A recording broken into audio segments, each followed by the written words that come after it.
প্রজ্ঞাপন জারি। এমপিও বাড়ি ভাড়া ৬,৫০০ টাকা ও সেপ্টেম্বর মাসের বেতন।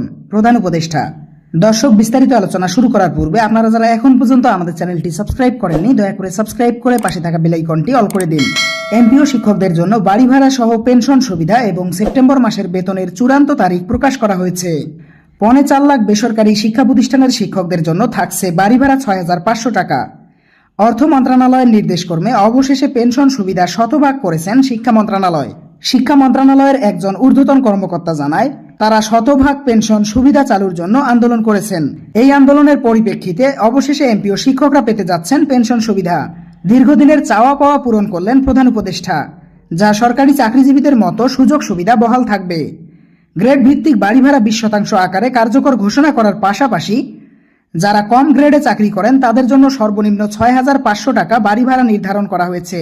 ৬,৫০০ টাকা বাড়ি ভাড়া থাকার কারণে যারা কর্মচারী আছেন তারাও স্বাচ্ছন্দ্যভাবে শহর অঞ্চলে জীবনযাপন করতে পারবেন। এছাড়াও চিকিৎসা ভাতা ১৫০০ টাকা বাস্তবায়ন করার জন্য একটি পূর্ণাঙ্গ প্রতিবেদন অর্থ মন্ত্রণালয় প্রস্তুত করেছেন। প্রধান উপদেষ্টার নির্দেশক্রমে সরকারি চাকরিজীবীদের মতো জাতীয়করণের সুযোগ সুবিধা বাস্তবায়ন করা হবে। এমপিও শিক্ষকরা দীর্ঘদিন থেকে জাতীয়করণের জন্য আন্দোলন চালিয়ে যাচ্ছেন। অবশেষে প্রধান উপদেষ্টা চাচ্ছেন, যেহেতু শিক্ষকরা কয়েক দশক থেকে অবহেলার শিকার, সেক্ষেত্রে আমরা সময় বিলম্ব না করে একটি নতুন আঙ্গিকায় শিক্ষকদের ভাতা বৃদ্ধি করব। ভাতা বৃদ্ধির সঙ্গে সঙ্গে জাতীয়করণ ও বাড়ি ভাড়া ২০% আকারে কার্যকর ঘোষণা করা হবে। অর্থ মন্ত্রণালয়ের চূড়ান্ত দিক নির্দেশনা অনুযায়ী এমপিও শিক্ষকদের সকল ধরনের সুযোগ সুবিধা বৃদ্ধি করবেন বলে জানিয়েছেন একজন ঊর্ধ্বতন কর্মকর্তা। দর্শক, ভিডিওটির এই মুহূর্ত পর্যন্ত এসেও যারা এখন পর্যন্ত আমাদের চ্যানেলটি সাবস্ক্রাইব করেননি, দয়া করে সাবস্ক্রাইব করে পাশে থাকা বেল আইকনটি অল করে দিন। প্রজ্ঞাপন কবে জারি করা হবে এ বিষয়ে জানতে চাইলে একজন নাম অপ্রকাশিত রাখা শর্তে বলেন, প্রজ্ঞাপন খুব শীঘ্রই জারি করা হবে। আগামী অক্টোবর মাসের ১০ তারিখে কার্যকর ঘোষণা করা হবে বলে জানিয়েছেন ওই কর্মকর্তা। আপনারা অবগত আছেন, এমপিও জাতীয়করণ ফোরামের সদস্যরা জানিয়েছেন, আগামী ১০ তারিখের মধ্যে তাদের দাবি দেওয়া পূরণ করা না হলে তারা কঠোর আন্দোলনে যাবেন। সেই দিকগুলো বিবেচনা করে অর্থ মন্ত্রণালয়ের নির্দেশক্রমে এমপিও শিক্ষকদের সকল দাবি পূরণ করবে বলে জানিয়েছেন অর্থ মন্ত্রণালয়। এমপিও শিক্ষকদের বিভিন্ন দাবি রয়েছে।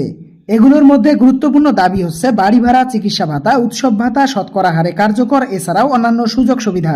সেপ্টেম্বর মাসের বেতন কবে দেওয়া হবে এ বিষয়ে জানতে চাইলে ঊর্ধ্বতন কর্মকর্তা বলেন, আগামী রবিবার এমপিও শিক্ষকদের জিও জারি করা হবে। এরপর সর্বোচ্চ ৪ দিনের মাঝেই এমপিও শিক্ষকরা পেয়ে যাবেন তাদের কাঙ্ক্ষিত বেতন। যদিও প্রতি মাসের ৫ তারিখের মধ্যে বেতন দেওয়ার কথা রয়েছে, তবে আগামী ২৮ তারিখের মধ্যে এমপিও শিক্ষকরা তাদের কাঙ্ক্ষিত বেতন পেয়ে যাবেন। দর্শক, ভিডিওটি চলাকালীন সময় বরাবরই ছোট্ট একটি রিকোয়েস্ট করতেছি, যারা এখন পর্যন্ত আমাদের চ্যানেলটি সাবস্ক্রাইব করেননি, দয়া করে সাবস্ক্রাইব করে পাশে থাকা বেল আইকনটি অল করে দিন। শিক্ষা মন্ত্রণালয় থেকে বলা হয়েছে, যেহেতু এমপিও শিক্ষকরা ৫০% হারে উৎসব ভাতা পেয়ে থাকেন, সেক্ষেত্রে কর্মচারীদের জন্য শতভাগ হারে উৎসব ভাতা কার্যকরের একটি নতুন সিদ্ধান্ত গ্রহণ করা হয়েছে। শিক্ষকদের জন্য আবারও নতুন হারে ২৫% উৎসব ভাতা কার্যকর করে মোট ৭৫% করা হবে। অপরদিকে যারা কর্মচারী আছেন তাদের জন্য রাখা হবে ১০০% উৎসব ভাতা। শতভাগ বৃদ্ধি করার ফলে এমপিও শিক্ষকদের এবং কর্মচারীদের মাঝে বৈষম্য দূর হবে। অন্তর্বর্তীকালীন সরকারের প্রধান দায়িত্ব হচ্ছে বৈষম্য দূর করা, যার ফলে তিনি দ্রুত গতিতে সকল দাবি বাস্তবায়ন করার লক্ষ্যে কাজ করে যাচ্ছেন। নতুন প্রতিটি সিদ্ধান্ত এমপিও শিক্ষকদের জীবনে আলোড়ন সৃষ্টি করবে বলে জানিয়েছেন কর্তৃপক্ষ। দর্শক, আজকের ভিডিওটি এই পর্যন্তই। আশা করি ভিডিওটি থেকে অনেক গুরুত্বপূর্ণ তথ্য জানতে পেরেছেন। এমপিও শিক্ষকদের যে কোনো ধরনের আপডেট সবার আগে জানতে আমাদের চ্যানেলটি সাবস্ক্রাইব করে পাশে থাকা বেল আইকনটি অল করে দিন।